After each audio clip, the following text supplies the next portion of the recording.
काली शूलकपालदंडिनी भालनयनी करुणाकरी विद्यालंकारिणी।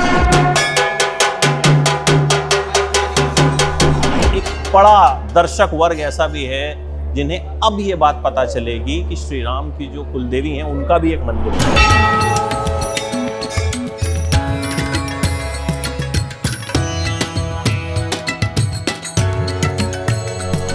अयोध्या में देव काली के मंदिर में इस फिल्म पे बात हो सकती है, तो पहुंच गए हम अयोध्या।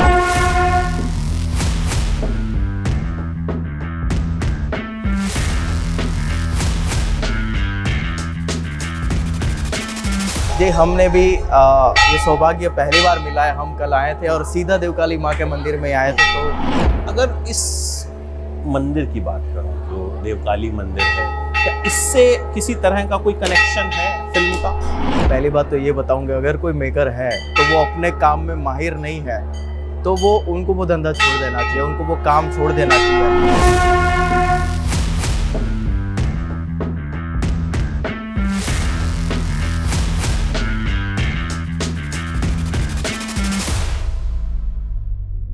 अक्सर फिल्मों के जो प्रमोशन होते हैं वो या तो स्टूडियो में बैठ के होते हैं या किसी होटल में बैठ के हो जाते हैं, एसी कमरों में होते हैं। लेकिन कुछ फिल्में भी थोड़ी अलग होती हैं, तो मुझे लगा कि उनसे जुड़े किस्से, उनके सीक्रेट्स भी जो हैं वो ज़रा अलग अंदाज में रिवील होने चाहिए।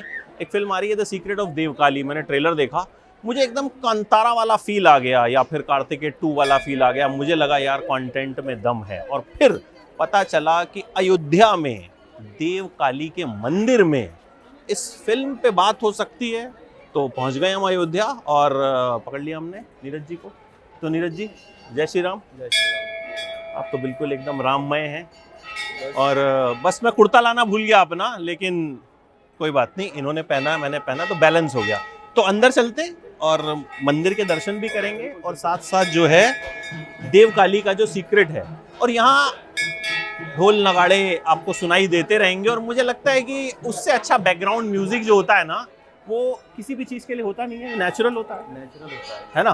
तो अलग ही माहौल है, अलग ही वाइब है। और अब वहाँ उस बोर्ड को मैं सबसे पहले मेरी नज़र गई, मर्यादा पुरुषोत्तम भगवान श्री राम की कुल देवी माँ बड़ी देव काली।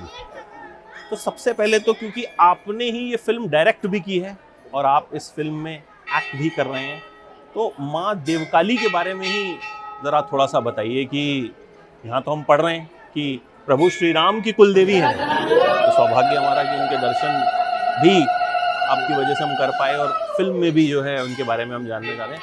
तो उनके बारे में सबसे पहले माँ देवकाली जो है वो प्रभु श्री राम की कुल देवी है। जब राम और सीता जब वनवास से वापस आए थे अयोध्या, तब जाके सीता माता ने एक आदि शक्ति की मूर्ति की स्थापना की थी और उनको देवकाली माँ के नाम से आज भी जाना जाता है।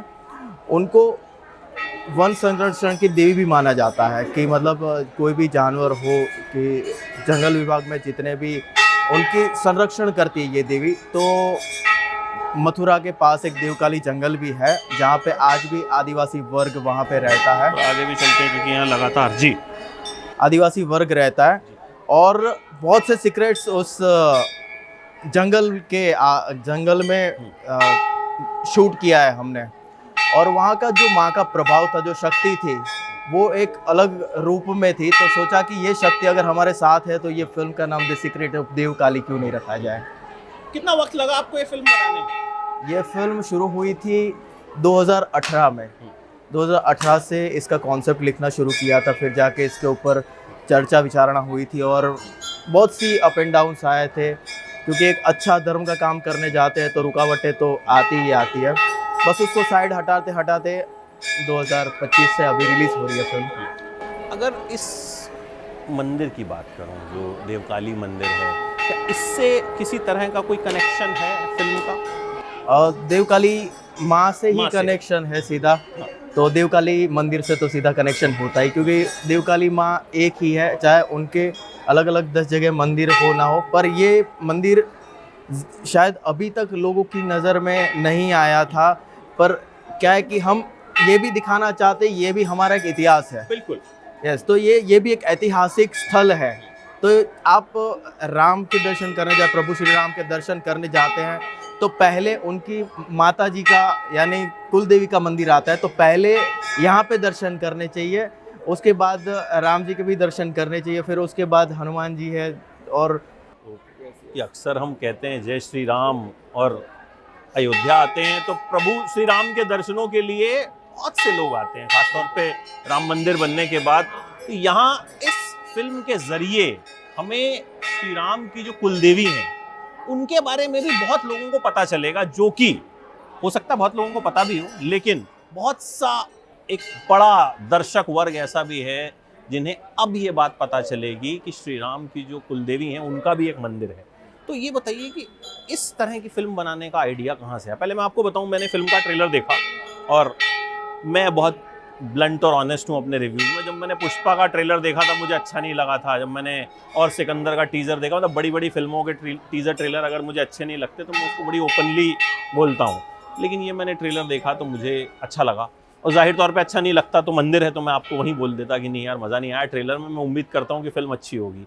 तो इसका जो आइडिया था वो कैसे जन्म लिया कि यार? पहली बात तो ये बताऊंगा, अगर कोई मेकर है तो वो अपने काम में माहिर नहीं है तो उनको वो धंधा छोड़ देना चाहिए, उनको वो काम छोड़ देना चाहिए। तो हमारा जो पेशेंस है, हम जो काम करने जा रहे हैं वो परफेक्शन के साथ ही आना चाहिए। इसीलिए इसके ऊपर बहुत से रिसर्च किए थे और ये आइडिया जहाँ से जनरेट हुआ था कि एक कहानी लिखी थी, मुझे माता नहीं आती, यानी कि एक बंदा है उसके शरीर में माता आती है और लोग उस पर विश्वास नहीं करते हैं, ठीक है। तो उसी कहानी को बेटर करते एक नई कहानी की रचना हो गई जो है देवकाली जी।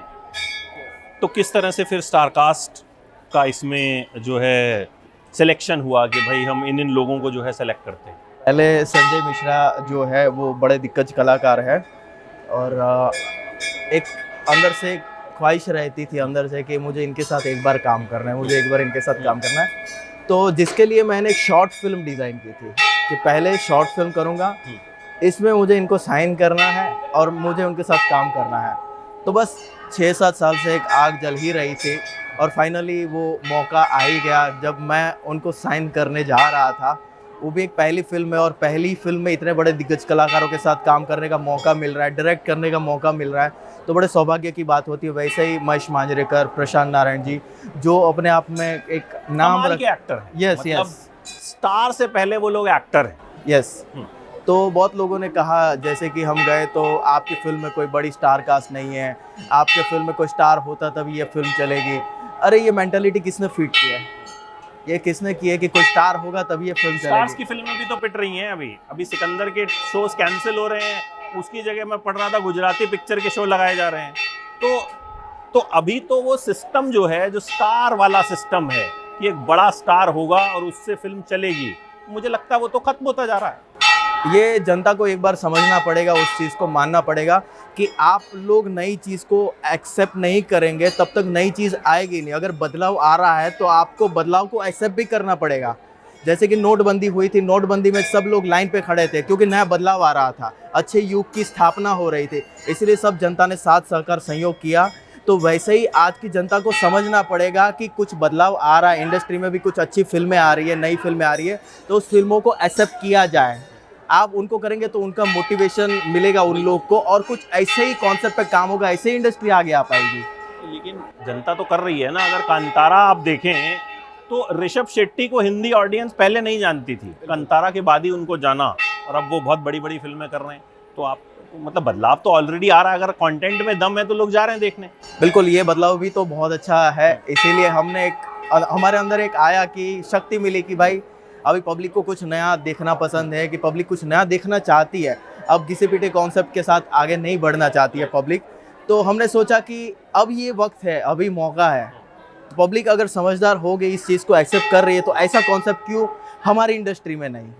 अच्छा, इसका जोनर क्या है? ये हॉरर थ्रिलर है, सिर्फ थ्रिलर है? इसको किस जोनर में रखा जा सकता है? इसको मिस्ट्री भी कहेंगे, सस्पेंस है और माइथो से थोड़ा सा कनेक्टेड है फिल्म। हाँ, थोड़ा सा मंदिर, अगर आपने ये देखा हुआ देवकाली को, तो आपने पूरी रिसर्च की हो, तो थोड़ा सा हमें वो भी दिखा दीजिए, ताकि दर्शक आपकी फिल्म के बहाने माँ देवकाली के बारे में भी थोड़ा सा जो है जान जी ले। जी, हमने भी ये सौभाग्य पहली बार मिला है। हम कल आए थे और सीधा देवकाली माँ के मंदिर में आए थे। तो फिल्म प्रमोशन में ऐसा अक्सर बहुत कम होता है कि आपको देवी के दर्शन भी हो जाएं। अब आपको एक चीज़ बताते हैं उस पे। जी। आप अभी यहाँ पे माँ के सामने खड़े रहिएगा और आंख बंद करके 20 सेकंड जी। जय माँ देवकाली, जय माँ देवकाली रटते रहिए और इस एटमॉस्फेयर को फील करते रहिएगा। आपको अगर पॉजिटिव एनर्जी फील नहीं होती, आप बताइएगा हमको। आते ही मुझे पॉजिटिव एनर्जी फील होनी शुरू हो गई थी। Yes yes.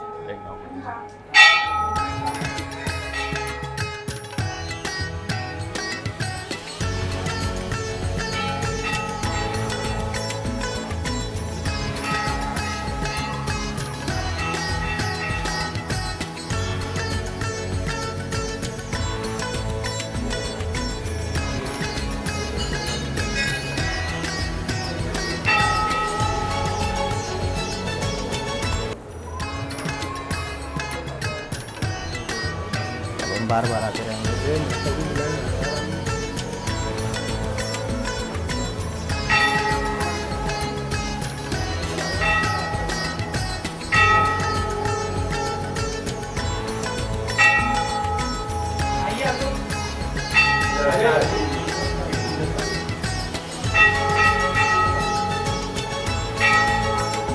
तो बहुत कम इस तरह के इंटरव्यूज होते हैं जहाँ पे हमें इंटरव्यू के साथ साथ इस तरह का आशीर्वाद भी मिलता है। पहले तो आप ये बताइए कि आपको कैसा फील हुआ। मैं तो जब द मोमेंट मैं यहाँ एंटर किया, तो तभी से जो है एक बहुत ही पॉजिटिव एनर्जी जो है वो यहाँ बस महसूस यही होती एनर्जी है जिसका नाम है देवकाली। बिल्कुल। और इस एनर्जी को बड़े पर्दे पर भी आप महसूस करवाने जा रहे हैं। अच्छा, एक चीज़ आजकल लोग साउथ की फिल्मों की बहुत तारीफ करते हैं, ठीक है, और एक चीज़ उसमें बोला जाता है कि बड़ी रूटेड फिल्में होती हैं, कल्चर से बहुत जुड़ी हुई होती हैं, इसीलिए वो फिल्में लोगों को पसंद आती हैं और हम देखते भी हैं कहीं ना कहीं उनमें। हालांकि देखिए, कमियां उनकी फिल्मों में भी होती हैं, ऐसा नहीं उनकी सारी फिल्में चलती हैं, लेकिन हमें वही पता होती हैं जो चल रही हैं।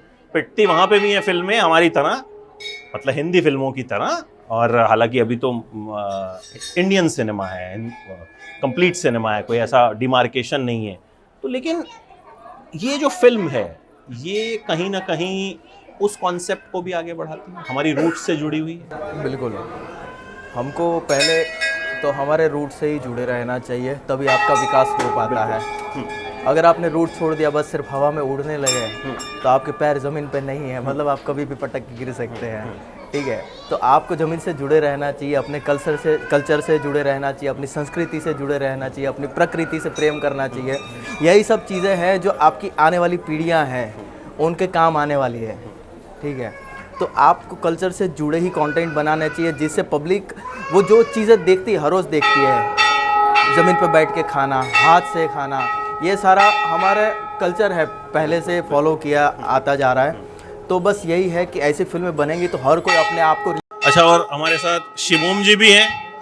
शिवम जी, नमस्कार। स्वच्छ भारत अभियान के आप ब्रांड एम्बेसडर हैं, और इस फिल्म के साथ जुड़ने की क्या वजह रही कि भाई चलो मैं सपोर्ट करता हूँ, क्या रीज़न था? स्वच्छ भारत मिशन की जिम्मेदारी है, तो यह बात तो बहुत ज़रूरी है कि हम देश को स्वच्छ करें, परंतु उससे पहले यदि हम देश में रहने वाले युवाओं के, यहाँ के मनुष्यों के, यहाँ के नागरिकों के विचारों को भी शुद्ध करें, तो मुझे लगता है इससे बड़ा स्वच्छता अभियान कोई नहीं हो सकता।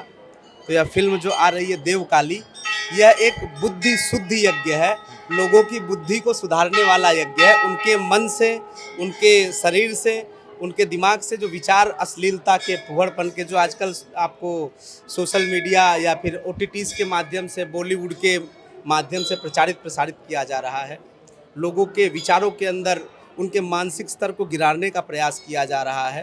तो एक प्रकार से हम सबको सभ्यता और संस्कृति से दूर किया जा रहा है। और इस बीच में देवकाली के माध्यम से मैं कहूँ, ये तो एक अर्बन बॉलीवुड की स्थापना हो रही है कि जहाँ हम कांतारा जैसी मूवी को देखते हैं कि एक छोटा सा एक्टर और एक मूवी आती है जो कोई बड़े बजट की मूवी नहीं थी, परंतु प्रकृति को दिखाया गया है, उसके अंदर प्रकृति और परमात्मा के बीच का एक संबंध दिखाया गया है। तो इसके कारण आज आप देख लीजिए कि भारत की लगभग सभी मूवी हैं, बड़ी मूवियों में टॉप 5 में या टॉप 10 के अंदर उसका स्थान होगा। तो इस मूवी के माध्यम से मैं कहूँगा कि जरूरी नहीं कि फुहड़ता को प्रदर्शित करके व्याभिचार, अश्लीलता और संबंधों की गरिमाओं को तार तार करके आप अपने पिक्चर को जबरदस्ती दिखा तो देंगे लोगों को, लेकिन उनके अंदर आप सम्मान या आदर भाव नहीं प्रकट कर पाएंगे।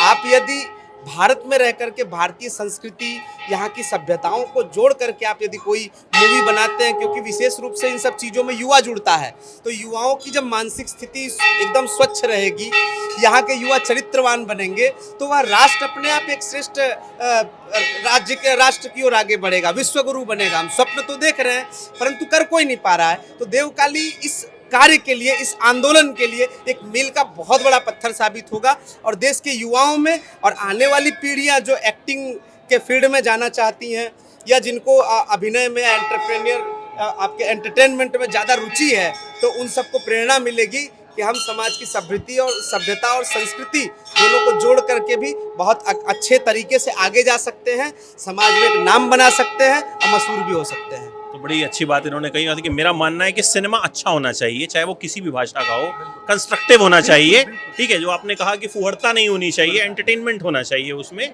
अब वो कहीं भी बने, वो साउथ में बने, वो नॉर्थ में बने, वो कहीं भी बने। हम तो कहते हैं आपके माध्यम से, आपके करोड़ों की संख्या में दर्शक हैं, तो मैं उन दर्शक जो देख रहे हैं तो किसी ना किसी पुत्र के पिता होंगे, किसी बेटी के पिता होंगे, किसी पत्नी के पति होंगे या किसी माँ के बेटे होंगे। तो आप सब जो भी मूवी देख रहे हैं वो आपके बच्चे क्या देख रहे हैं उसका एक बार पता करिए। उन चलचित्रों को देखने के बाद आपके बच्चों के मानसिक स्तर पर किस प्रकार के प्रभाव पड़ते हैं, एक बार उसका आकलन करिए। आज सीधे सीधे तौर पर आप देखिए कि माँ बेटे तक की गरिमाओं को आज मूवियों ने नहीं छोड़ा है। आजकल की OTT ने तो इस हद तक की बेहुदा चीज़ें समाज के अंदर दिखा दी है कि मैं शायद इस यंत्र के माध्यम से आप तक पहुंचा भी ना सकूं। हर तरह का कंटेंट है, अच्छा कंटेंट भी है, बुरा भी है। तो समाज के लोगों को भी अपेक्षा रखनी चाहिए कि ऐसे फिल्म निर्माता आ रहे हैं, निर्देशक आ रहे हैं, तो वह सुनिश्चित कर सकते हैं कि क्या देखना है क्या नहीं देखना है। आज आप देखिए कि कुछ ऐसे गैंग के लोग जो बॉलीवुड पे अपना प्रभुत्व बनाते हैं और फुहड़ता को पूरे खुलेआम परोसते हैं, और दूसरे लोग जब उसके अपोजिट में जा कर के धर्म को लेकर के, यहाँ की सभ्यता संस्कृति को लेकर के कुछ बनाते हैं, तो उन अभिनेताओं को, उन डायरेक्टरों को दबा दिया जाता है। परंतु इस बार मैं नीरज भाई को आश्वासन देना चाहूँगा कि ये खुल करके कार्य करें। इनके लिए तन मन धन से भारत का हर वर्ग का युवा और पूरा सनातन धर्म का सभी अनुयायी जो भी मानते हैं सनातन धर्म को, सब आपके साथ खड़े रहेंगे, साधु संत आपके साथ खड़े रहेंगे और हम सबको खड़े ही हैं। तो उम्मीद करते हैं कि सबके साथ से हमें एक अच्छा सिनेमा देखने को मिलेगा और अच्छा एंटरटेनमेंट मिलेगा और ये फिल्म कहीं ना कहीं कुछ दे के जाएगी। Thank you so much Neeraj, wish you all the very best. Thank you Shivam ji, thank you so much, thank you.